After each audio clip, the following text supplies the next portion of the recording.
Il faut que tu sois fort, il faut que tu sois forte. Tu l'as déjà entendu cette phrase. Alors non seulement tu l'as peut-être entendue quand tu étais enfant, mais tu l'as peut-être pensée, imaginée, pas parce qu'on te l'a dit, mais parce que ton environnement social te l'a tout doucement insufflé. Que ce soit des lectures, des films regardés, des reportages, mais aussi peut-être des choses auxquelles tu as assisté, peut-être à l'école, peut-être à la maison.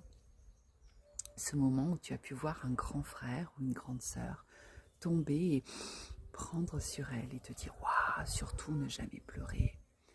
Des exemples, il y en a des tas. Moi, ce que j'avais envie de te dire, c'est que dans le chaos qu'on peut vivre, dans les chaos différents, peu importe leur forme, il y a toujours un moment où on va, en tout cas si tu te reconnais dans ce schéma, reste sur cette vidéo, tu vas tenir. Le problème, c'est qu'il y a des situations où il y a l'accumulation qui fait qu'à un moment le corps ou l'âme s'écroule, et il y a aussi ces situations où il ne s'agit plus de tenir ni de durer, mais ça fait partie de la vie, c'est une donnée dans ta vie. Et là, tu vas passer par différents chemins que je t'ai décrits en texte sous cette vidéo, dans l'ordre, dans le désordre, que ça soit l'accueil, l'acceptation et attention, l'accueil, il faut très longtemps pour y arriver. Il va y avoir les colères, il va y avoir la joie, il va y avoir les espoirs, il va y avoir surtout les montagnes russes. Et puis cette phrase de « il faut qu'on tienne, il faut qu'on tienne ».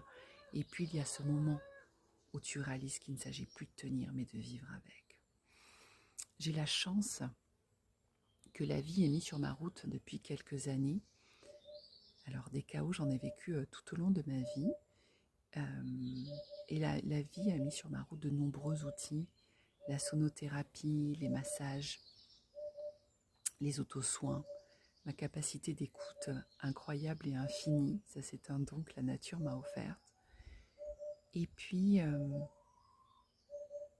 il y a eu un moment où le chaos a mis tout ça à terre. Il y a eu le chaos physique de mes propres blessures et puis le chaos qui traverse ma famille depuis de nombreux mois. Et ces outils tout mis à terre ont été placés dans un sac Mary Poppins que je suis amenée à dégainer régulièrement pour moi ou pour les autres. Et je me rends compte que dans ces montagnes russes, il y a un espace important, nécessaire, de se déposer. Comment peut-on